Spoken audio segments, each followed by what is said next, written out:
Dalam video ini, kami akan menjelaskan mata kuliah Social Group Work yang anggotanya ada saya Anissa Salsabila Sania, NPM 19031019070,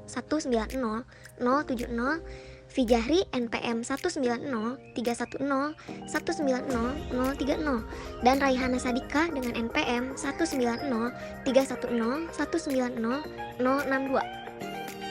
Jadi yang pertama terdapat definisi social group work menurut NASW. Jadi NASW ini menjelaskan bahwa social group work itu dibentuk untuk pelayanan kelompok guna mencapai tujuannya. Di dalam social group work sendiri terdapat 3 intervensi. Yang pertama ada assessment, yang kedua ada grant treatment, yang ketiga ada treatment. Nah, jadi intervensi ini tuh akan berhubungan sama metode-metode social group work yang nantinya akan bekerja dengan individu, bekerja dengan keluarga, bekerja dengan kelompok, dan bekerja dengan masyarakat. Lalu terdapat 11 skill yang dimiliki oleh seorang pekerja sosial, di mana pekerja sosial ini dalam social group work menggunakan use of self-nya. Yang pertama ada understanding. Understanding ini dimaksudkan bahwa seorang pekerja sosial harus tahu bahwa dirinya itu sebagai penolong, sehingga ia akan fokus untuk membantu orang lain. Yang kedua ada sensitivity. Sensitivity ini dimaksudkan bahwa seorang pekerja sosial itu harus peka terhadap kliennya. Dan ada respect juga. Respect ini sifat peduli seorang pekerja sosial pada klien apapun masalah. Lalu ada acceptance. Acceptance ini dimaksudkan bahwa seorang pekerja sosial harus menerima apapun latar belakang si kliennya. Terus ada empati juga. Empati ini si pekerja sosialnya menempatkan diri pada posisi klien. Jadi pekerja sosial bisa merasakan apa yang dirasakan oleh kliennya. Kemudian ada cooperative intention.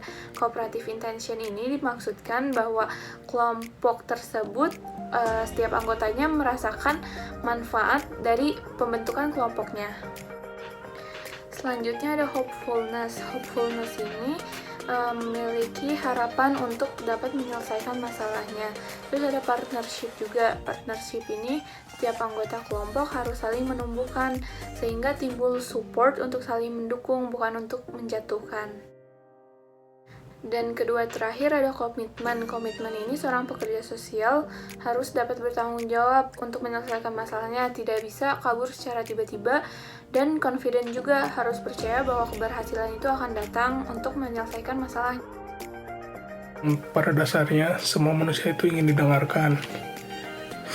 Sebagai calon pekerja sosial, kemampuan mendengarkan harus dilatih agar kita menjadi pendengar aktif, bukan pendengar pasif. Selain itu, kemampuan mendengarkan sangatlah penting bagi pekerja sosial karena mereka paling banyak menghabiskan waktunya untuk mendengarkan.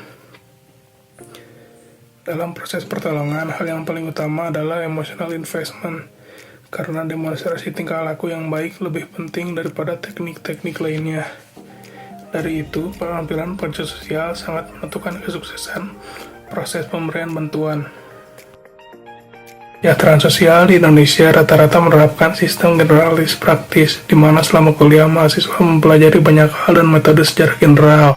Sebagai calon pekerja sosial, kita harus memiliki beberapa keterampilan. Antara lain, pertama adalah active listening, yaitu fokus dengan apa yang dikatakan dan berusaha memahami kata-kata klien. Yang kedua adalah minimal response, atau memberi respon atas setiap perkataan klien agar klien merasa didengarkan.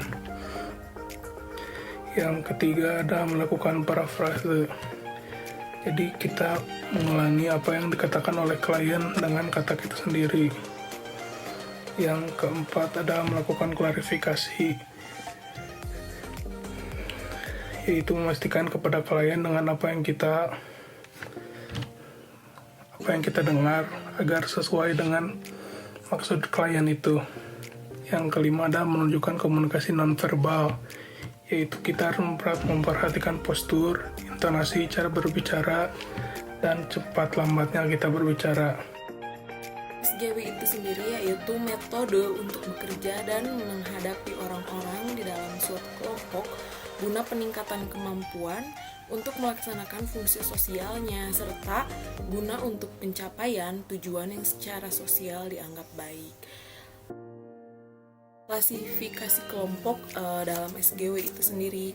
Yang pertama ada support group, yaitu lebih ke pembekalan agar klien itu bisa mengatasi masalahnya sendiri.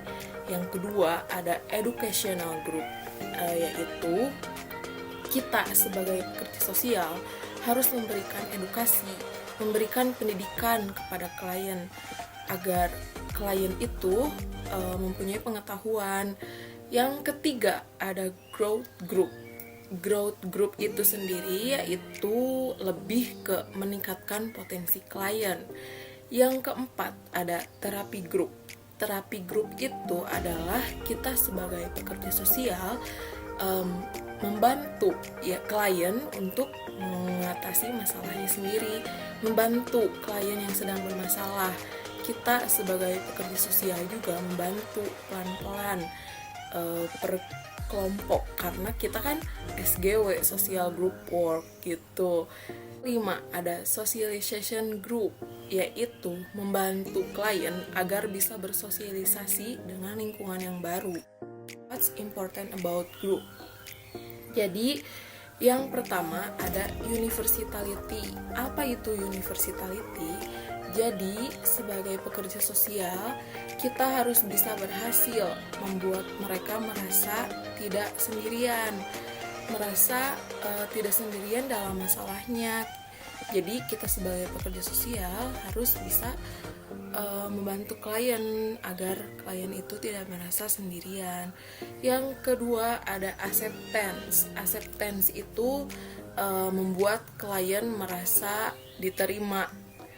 Jadi sebagai pekerja sosial kita harus bisa membuat kliennya itu merasa diterima. Kan ada beberapa klien yang merasa tidak bisa diterima.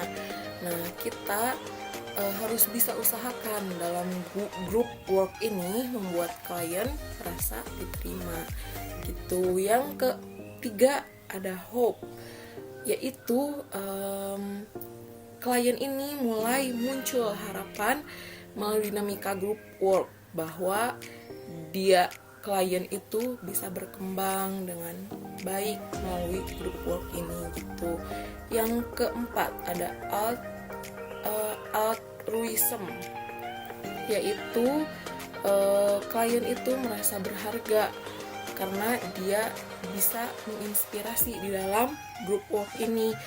Di dalam group work ini pasti klien-klien itu bisa ngobrol dan diharapkan dia itu bisa menginspirasi klien yang lain gitu. Jadi dia tuh merasa ada gitu, merasa